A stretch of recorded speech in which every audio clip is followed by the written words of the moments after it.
అక్షర పరబ్రహ్మయోగము. అర్జున ఉవాచ కిం తద్బ్రహ్మ కిమాధ్యాత్మం కిమకర్మ పురుషోత్తమ ఆదిభూతం చ కిం ప్రోక్తం ఆదిదైవం కిముచ్యతే ఆదియజ్ఞం కథం కోత్ర దేశేస్మిన్ మధుసూదన ప్రయాణకాలే చ కథం జ్ఞేయోసి నియతాత్మభి. పురుషశ్రేష్ఠుడవకు ఓ కృష్ణ, బ్రహ్మమేది, ఆధ్యాత్మమేయది, కర్మమనగానేమి, ఆదిభూతమని ఏది చెప్పబడినది, ఆదిదైవమని దేన్ని చెప్పుదురు? ఈ దేహమందు ఆదియజ్ఞుడెవడు? అతనిని తెలుసుకున్నట్టు ఎట్లు? ప్రాణ ప్రయాణ సమయమున నియమత చిత్తులచే నీవు ఎట్లు తెలుసుకొనబడగలవు? భగవానుడు చెప్పుతున్నాడు. సర్వోత్తమమైన నాతిరహితమైనదే బ్రహ్మమనబడును. ప్రత్యేగాత్మభావము ఆధ్యాత్మమని చెప్పబడును.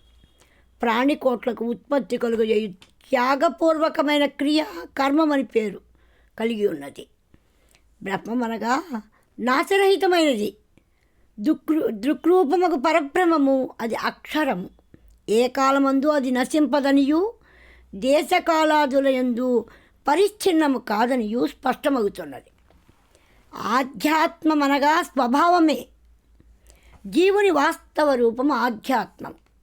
తన స్వభావము స్వరూపము ఆత్మయే కానీ నశ్వర వస్తు సముదాయం కాదని నిశ్చయము. భూతకోట్ల ఉత్పత్తికి హేతువగు యజ్ఞాదులు కర్మయని వచింపబడను. యజ్ఞమునందు హోమద్రవ్యములు త్యాగము చేసేది. త్యాగముతో కూడిన కర్మ క్రియ అనబడును. దేహదారులలో శ్రేష్ఠుడవగు అర్జున, నశించు పదార్థము ఆదిభూతం. విరాట్ పురుషుడే దైవతం అనబడును. ఈ దేహమందు నేనే ఆది యజ్ఞుడు అనబడును. అంతకాలే చ మామేవ స్మరన్ ముక్తా కళేబరం యః ప్రయాతి సమద్భావం యాతి నాస్త్యత్ర సంశయః. ఎవడు మరణకాలమందు కూడా నన్నే స్మరించుచు శరీరము విడిచిపోతున్నాడు, అతడు నా స్వరూపమును పొందుతున్నాడు, సందేహము లేదు. అంత్యకాలమున భగవత్స్మరణ కలుటకు సహాయభూతములుగా ఉండుటకై జీవితమంతయు భగవత్చింతన ధ్యాన విచారణాదులు లెస్సగా గావింపవలను. జీవితమంతయు దైవకృషి చేసినను చివరి రోజుల్లో వదిలివేచినచు మాయ ప్రవేశించి విమోహమును కలుగజేయవచ్చును. అజాగ్రత్తగా ఉన్నచో చిత్తమును కామము మింగివేయును. తస్మాత్ జాగ్రత్త అవసరం. దైవస్మరణకు ఫలితము దైవ సాక్షాత్కారమే మోక్షం. అర్జున, ఎవడు మరణకాలమున ఏ ఏ భావమును చింతించుతూ దేహమును వీడునో వాడట్టి భావము యొక్క స్మరణ చేయగలిగిన సంస్కారము కలిగి ఉండుట వలన ఆయా రూపమునే పొందుతున్నాడు. జీవితమంతయు పరమాత్మ చింతన చేయుచుండినచో అట్టి దైవ సంస్కారమే మనస్సునందు రూఢిపడి అంత్యకాలమందు దైవస్మరణయే అతనికి కలుగును. ఎల్లకాలము నన్ను స్మరించుము. నిరంతర దైవ చింతన వలనే పైన తెలిపిన అంతఃకాల సంస్మరణ భాగ్యము లభించునని స్పష్టమగుతున్నది. భగవత్ చింతన మరిచినతో మాయ వచ్చి చేరును. పరమాత్మను మాటిమాటికి స్మరించుతుండవలను. మన దైనందినీ కార్యమును నిరాటంకముగా చేసుకొనిచూ భగస్మరణ మాత్రము విడవకుండా ఉండవలను. మనుజుని బుద్ధి మనస్సు ఎప్పుడు నిరంతరము భగవంతుని యందు సమర్పితమై ఉండునో అప్పుడు అతడు భగవత్ సాయుధ్యము తప్పక పొందగలడు. ఎటువంటి సంశయము లేదు. అభ్యాసయోగయుక్తేన చేతసా నాన్యగామినా పరమం పురుషం దివ్యం యాతి పార్థానుచింతయన్. ఓ అర్జున, అభ్యాసం యోగముతో కూడినదియు ఇతర విషయములపైకి పోనీయని మనస్సు చేత అపాకృతుడైన సర్వోత్తముడుగు పరమపురుషుని మరల మరలా స్మరించుచూ మనుషుడు అతన్నే పొందుతున్నాడు. అభ్యాస యోగం కర్మ, భక్తి, ధ్యాన, జ్ఞానాది వివిధ యోగములను కూర్చి తెలిపి ఉండెను. అభ్యాస యోగము ముముక్షులకు ఎంతో ముఖ్యమైనది. ఆధ్యాత్మిక రంగమున అభ్యాసము ఉన్నత స్థానమును ఆక్రమించుకున్నది. ఏ యోగమైనా అభ్యాస యోగముతో మిళితమైనప్పుడే ఫలితమును సంగగలగదు. చిత్తము ఇతరత్రా పోకూడదు. చిత్తము దృశ్య విషయమునందు వ్యాపింపక ధ్యేయ వస్తువు పరమాత్మ యందే స్థిరముగా ఉండవలను. కాబట్టి ప్రాపంచిక వస్తువులపై దాన్ని పోనీయక దైవ వస్తువునందే కేంద్రీకరించవలనని ఇతడు చెప్పబడినది. పరమపురుషుడకు ఆత్మను గూర్చియే మరల చింతన చేయుచుండవలనని బోధింపబడినది. దైవ చింతన రూప ప్రయత్నము సాధన చేయుచూ రాగా మనుజుడు తప్పక పరమాత్మ పదమును చేరగలడని భగవంతుడు స్పష్టముగా నిరూపించాడు. పరమాత్మ ఎట్టివాడో తెలుపుతూ అతనిని ఎట్లు ధ్యానించవలెనో ఆ పద్ధతి చెప్పుతున్నారు. ధ్యాన పద్ధతిని అవలంబించడానికి ముందుగా ధ్యేయ రూపముగు పరమాత్మ యొక్క స్వరూపము 8 లక్షణములతో చెప్పబడినది. పరమాత్మ కవి, పురాణ పురుషుడు. పరమాత్మ సనాతనుడు, శాశ్వతుడు, శాసకుడు, సర్వజీవులకు సర్వలోకములకు ప్రభువు, సూక్ష్మరూపి, అణువు కంటే సూక్ష్మమైన వాడు, సర్వాధారుడు, సమస్త ప్రపంచమునకు చేతనాధారమే పరమాత్మ. అచింత్య రూపుడు, ఇంద్రియములకు అతీతుడు, ఆదిత్య వర్ణుడు, ప్రకాశ రూపుడు, తమస్సుకు పరమైనవాడు, మాయకు అజ్ఞానమునకు చీకటి విలక్షణమైన వానికి అతీతమైన వాడు పరమాత్మ. ధ్యానయోగికి భక్తి యోగము రెండునూ తెలుపబడినవి. రెండునూ ధ్యానయోగికి అవసరమని స్పష్టమవుతున్నది. ఏకాగ్రత కొరకు ఇంద్రియ మనోనిగ్రహ రూపయోగమును ఆవశ్యకమై ఉన్నది. జీవితమందలి సర్వకాల సర్వావస్థల ఎందును ఆ పరాత్పరుని నిశ్చల మనస్సుతో భక్తిభావముతో ఎడతెగక స్మరించుచు అంత్యకాలమున కూడా ఆ ప్రకారంగా ఉండవాలి. అట్లు కావించినతో దాని ఫలితం సాక్షాన్ మోక్షమే. ముముక్షువులకు ఇది అత్యంత ముఖ్యమైన బోధనగా ఉండగలదు. వేదముల సారము పిండి సంగ్రహముగా సాక్షాత్ భగవానుడు ఇతడు పేర్కొంటున్నాడు. ప్రపంచంలోని సమస్త పదార్థములు నాశవంతములు, బ్రహ్మము ఒక్కటే నాశనము లేనిది. ఇతర విద్యలు ఎన్ని నేర్చినా పరావిద్యయగు ఈ అక్షర విద్య మాత్రము త్యజించరాదు. అట్టి పరమాత్మ పదము నందు ఎవరు ప్రవేశించగలరు? మోక్షద్వామ ప్రవేశముకు రాగవివర్జితత్వం ఒక టిక్కెట్టు లాంటిది. టిక్కెట్టు ఉన్నవారు త్వరగా ప్రవేశించగలరు. దైవ విషయమున లెచ్చగా యత్నించువారు, తీవ్రమగు సాధన జరుపువారు, ఇంద్రియ నిగ్రహ పరులు మాత్రమే మోక్ష మార్గమున సాఫల్యమునందగలరు. దైవ ప్రాప్తికి మోక్షమునకు బ్రహ్మచర్యము అత్యావశ్యకమైనదని తేలుతున్నది. పరమగతియగు మోక్షమును పొందు విధానం ఇతడు చెప్పబడుతున్నది. జీవితకాలమందా చేయుచు అంత్యకాలమును కూడా అట్టి స్థితి ఎందే ఉండవలనని భావం. మోక్షము కోరువారు ప్రప్రథమముగా తమ ఇంద్రియద్వారములన్నింటినీ అరికట్టి బహిప్రపంచంపై దాన్ని విస్తరింపచేయక తాబేలు తన అవయవములను ముడుచుకున్నట్లు ఇంద్రియములు లోనికి ముడుచుకొనవలను. మనస్సును హృదయం నుండి చేర్చవలను. హృదయం అనగా పరమాత్మ స్థానం. ప్రాణవాయువును శిరస్సునందు నిలిపి యోగధారణ అవలంబించవలను. ప్రణవమును జపించుచు ధ్యానించుచు పరమాత్మ పదమును అందవచ్చును.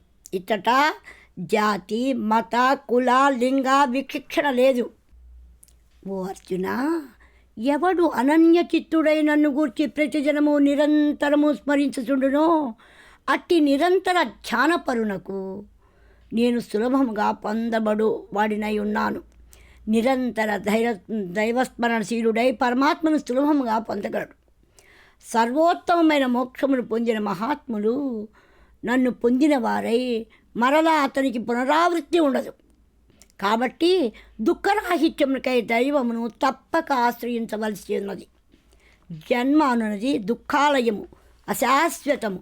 అది క్షణికములే కానీ శాశ్వతములు కాదు. భక్తి, జ్ఞాన, వైరాగ్య, ధ్యానాదుల ద్వారా పరమాత్మను పొందుటకు జనులు ప్రయత్నించి ఈ జన్మమునందే మోక్షము పొందవలెను. బ్రహ్మాండ కుహరమందు ఎన్నో లోకములు కలవు, కానీ అవి అన్నీ పునరావృత్తి కలవై ఉన్నవి. కానీ పరమాత్మను పొందినవాడు మరల ఎన్నటికి నీ జన్మను బడయడు. భక్తి, వైరాగ్య, విచారణ సాధనముల ద్వారా ఆత్మలోకము చేరుటయే మేలు. సహస్రయుగ పర్యంతం అమహార్యద్బ్రహ్మణో విదుః రాత్రియుగ సహస్రాంతం తేహోరాత్ర విదో జనః. బ్రహ్మదేవుని పగలు 1000 మహాయుగములు, రాత్రి 1000 మహాయుగములు. బ్రహ్మలోకము కాలమునకు లోబడి ఉన్నదను భావం భగవానుడు వ్యక్తీకరించుతున్నాడు. ఆత్మ యొక్క శాశ్వతత్వము నెరిగినవాడే కాలజ్ఞానం కలవాడు. కాలమునకు లోబడిన వాడు ఒక్క పరమాత్మయే. జన్మరాహిత్యము నకై మోక్షమునకై అతన్నే ఆశ్రయించవలను. బ్రహ్మదేవుని పగలు ప్రారంభమగినప్పుడు అవ్యక్తము నుండి సమస్త చరాచరములకు వస్తువులు పుట్టుతున్నవి. మరల బ్రహ్మరాత్రి ప్రారంభమగినప్పుడు అవ్యక్తమునందే లీనమవుతున్నది. ఈ సృష్టి ప్రళయములతో వాస్తవముగా పరమాత్మకు ఏ సంబంధము లేదు. అయినను వాని అన్నిటినీ ఆధారభూతుడు అధిష్టాన రూపుడై వెలుగుతున్నాడు. ఓ అర్జున, ఈ ప్రాణ సమూహమే కర్మ పరాధీనమై మరలా ఈ కల్పమునందు పుట్టుచూ మరల చచ్చుచూ ఈ ప్రకారంగా సంసార చక్రమును తిరుగాడుతున్నది. ఏదియో సుకృతమున ఈ మానవ జన్మ వచ్చినది. ఈ మానవ జన్మ సదుపయోగము చేసుకొని పరమార్థ విజ్ఞానమును పడిసి జన్మ పరంపరకు పూర్ణ విరామము పెట్టవలెను. ప్రాణికోట్లు మాయకు లోబడిన వారు, అల్పరూపులు, ఇంద్రియములకు గోచరించువారు, ఆది కలవారు, నాశనము కలవారు. పరమాత్మ మాయాతీతుడు, ప్రకృతిని వశమందించుకొనినవాడు, మహత్తర చిద్రూపుడు, ఇంద్రియ గోచరుడు, అనాది రూపుడు, అవినాశి, అవ్యక్త రూపుడు. జీవులు దేదీప్యమానముగా తనలో వెలుగుతున్న పరాత్పరుని హృదయాంతరవర్తి యొక్క పరమాత్మను కొలుచుతూ ధ్యానించుతూ క్రమంగా తనలో ఐక్యముంది జన్మ సాఫల్యము చేసుకొనవలెను. ఏ పరమాత్మ అగోచరుడనియు నాశరహితుడనియు చెప్పబడిన అతనే సర్వోత్తమమైన ప్రాప్త్యస్థానముగా చెప్పుతున్నారు. దేనిని పొందినచో మరల జన్మింపరో అదియే నా యొక్క శ్రేష్ఠ స్థానమై ఉన్నది. అక్షరమునే ఆశ్రయించవలను. ఆ పరమగతి అక్షర పరమాత్మయే. అట్టి పరమాత్మను ఆశ్రయించిన వారికి జన్మరాహిత్యము కలుగును. పరమాత్మను పొందిన వారికి ఇక మరల జన్మ లేదు. ఓ అర్జున, ఎవని యందు ఈ ప్రాణికోట్లనియు నివసించుచున్నవో, ఎవనిచే సమస్త జగత్తు వ్యాపింపబడి ఉన్నదో అట్టి పరమపురుషుడు అనన్యమగు భక్తి చేతనే పొందగలడు. పరమాత్మ యొక్క స్వరూపము, అతనిని పొందు మార్గము అనగా సాధ్య వస్తువు సాధనము రెండు తెలుపబడినవి. వెన్న ఏ ప్రకారం పాలయందంతటా వ్యాపించి ఉన్నదో పరమాత్మ జగత్తునంతటను వ్యాపించి ఉన్నాడు. మోక్ష ప్రాప్తికి స్వల్ప భక్తి చాలదనియు తీవ్రతర భక్తి అవసరం.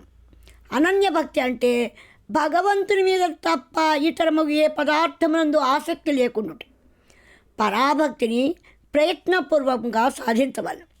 భగవంతుడు పరమపురుషుడు, తక్కిన వారు సామాన్య పురుషుడు. పురుషుడు భక్త్యాది సాధనలను ఆశ్రయించి పరమాత్మనందైక్యమై పరమపురుషుడుగా మారవాలి. భరత శ్రేష్ఠుడు ఒక అర్జున, ఏ కాలమందు బెడలిన యోగులు తిరిగి రారో, ఏ కాలమందు బెడలిన యోగులు తిరిగి వచ్చుదురో ఆయా కాల విశేషములు చెప్పుచున్నాను. అగ్నిర్జ్యోతిరః శుక్ల షణ్మాసా ఉత్తరాయణం తత్ర ప్రయాత గచ్చంతి బ్రహ్మ విదో జనాః. ధూమో రాత్రి సదా కృష్ణ షణ్మాసా దక్షిణాయనం తత్ర చాంద్రమసం జ్యోతి యోగి ప్రాప్య నివర్తతే. అగ్ని ప్రకాశము పగలు, శుక్లపక్షము 6 నెలలు ఉత్తరాయణం. ఏ మార్గమునందు కలవో ఆ మార్గమందు వెళ్ళిన బ్రహ్మవేత్తలకు జనులు బ్రహ్మమునే పొందుతున్నారు. బ్రహ్మము నెరిగిన వారు అట్టి మహోన్నత స్థితి పొందగలరు. సర్వులు బ్రహ్మజ్ఞానమును యోగ్యత కలిగి ఉండినచో బ్రహ్మపదమును పొందవచ్చును.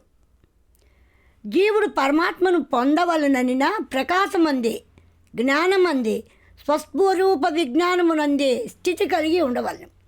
ఊర్ధ్వదృష్టి కలిగి ఉండవలను.